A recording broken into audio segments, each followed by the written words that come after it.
लंका दहन।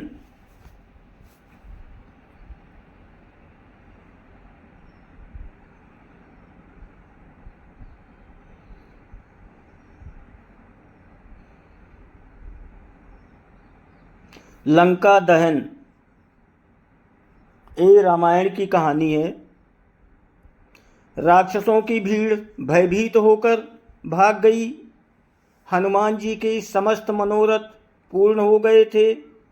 वे विचार करने लगे कि मैंने अशोक वाटिका को नष्ट कर दिया, बड़े बड़े राक्षसों का भी मैंने वध कर डाला और रावण की काफ़ी बड़ी सेना का संहार भी कर दिया, तो फिर लंका के इस दुर्ग को भी क्यों न ध्वस्त कर दूं। ऐसा करने से समुद्र लंघन का मेरा परिश्रम पूर्णतः सफल हो जाएगा।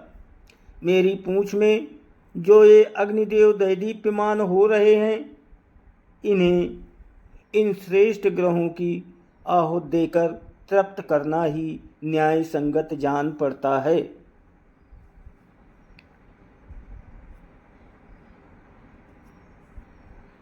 ऐसा सोचकर वे जलती हुई पूंछ के साथ लंका की ऊंची ऊंची अट्टालिकाओं पर चढ़ गए और विचरण करने लगे।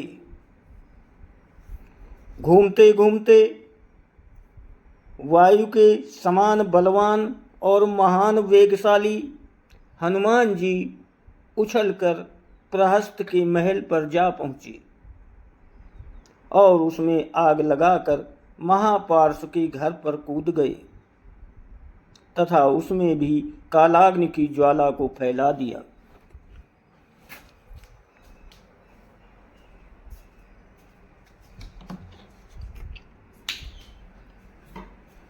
तत्पश्चात महातेजस्वी महाकपि ने क्रमशः वज्रदंष्ट, सुक, सारण, मेघनाद, जम्बूवाली, सुमाली, शोणिताक्ष, कुंभकर्ण, नरांतक, यज्ञशत्रु, ब्रह्मशत्रु आदि प्रमुख राक्षसों के भवनों को अग्नि की भेंट चढ़ा दिया। इनसे निवृत्त होकर वे स्वयं रावण के प्रसाद पर कूद पड़े। उसके प्रमुख भवन को जलाने के पश्चात वे बड़े उच्च स्वर से गर्जना करने लगे। उसी समय प्रलयंकर आंधी चल पड़ी, जिसने आग की लपटों को दूर दूर तक फैलाकर भवनों के अधजले भागों को भी जला डाला। लंका की इस भयंकर दुर्दशा से सारे नगर में हृदय विदारक हाहाकार मच गया।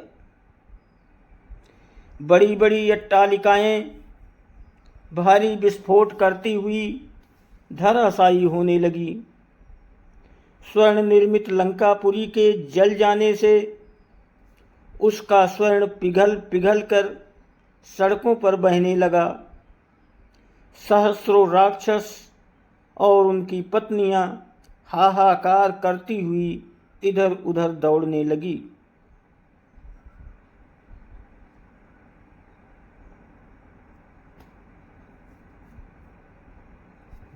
आकाश मंडल अग्नि के प्रकाश से जगमगा उठा। उसमें रक्त एवं कृष्ण वर्ण धुआं भर गया, जिसमें से फुलझड़ियों की भांति चिंगारियां छूटने लगी। इस भयंकर ज्वाला में सारे मकान जल गए और उनके जले अधजले और राक्षसों के शरीरों से दुर्गंध फैलने लगी। संपूर्ण लंकापुरी में केवल एक भवन ऐसा था जो अग्नि के प्रकोप से सुरक्षित था।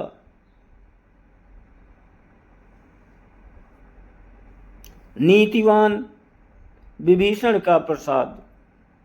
लंका को भस्मीभूत करने के पश्चात वे पुनः अशोक वाटिका में सीता के पास पहुँचे। उन्हें सादर प्रणाम करके बोले, हे माता, अब मैं यहाँ से श्री रामचंद्र जी के पास लौट रहा हूँ। रावण को और लंका वासियों को मैंने राघव की शक्ति का थोड़ा सा आभास करा दिया है। अब आप निर्भय होकर रहें। अब शीघ्र ही रामचंद्र जी वानर सेना के साथ लंका पर आक्रमण करेंगे और रावण को मारकर आपको अपने साथ ले जाएंगे।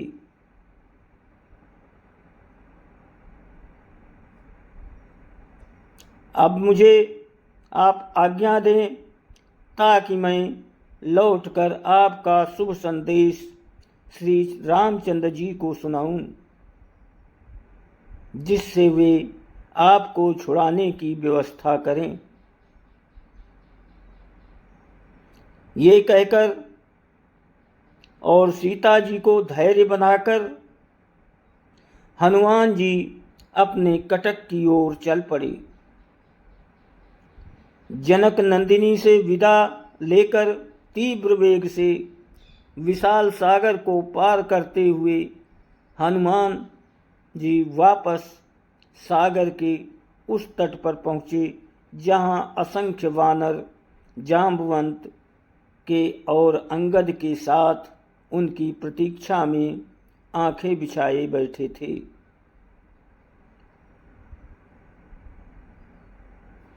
अपने साथियों को देखकर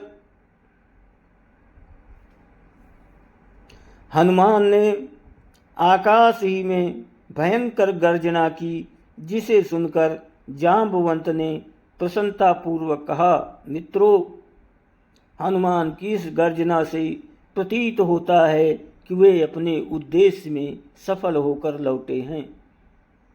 इसलिए हमें खड़े होकर हर्षध्वनि के साथ उनका स्वागत करना चाहिए। उन्होंने हमें ये सौभाग्य प्रदान किया है कि हम लौटकर श्री रामचंद्र जी और वानर राज सुग्रीव को अपना मुख दिखा सकें।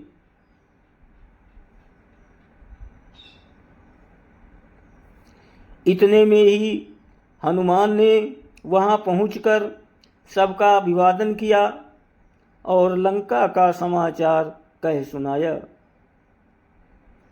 जब सब वानरों ने सीता से हुई भेंट का समाचार सुना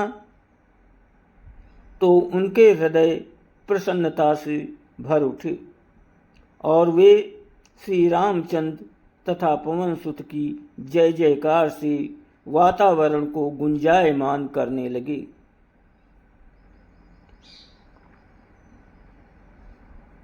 इसके पश्चात वे लोग हनुमान को आगे करके सुग्रीव के निवास स्थान प्रश्रवण पर्वत की ओर चले।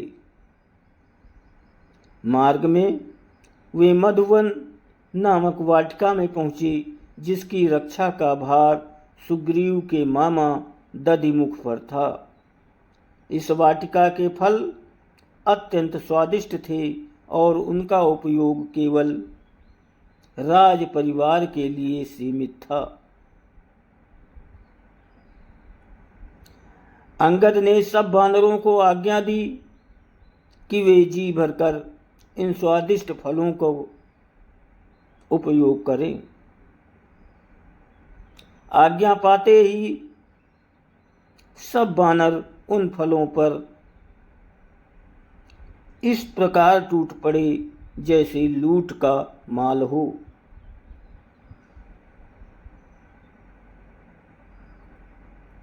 अपनी क्षुधा निवारण कर फिर कुछ देर आराम कर वे सब सुग्रीव के पास पहुँचे और उनसे सारा वृत्तांत कह सुनाया।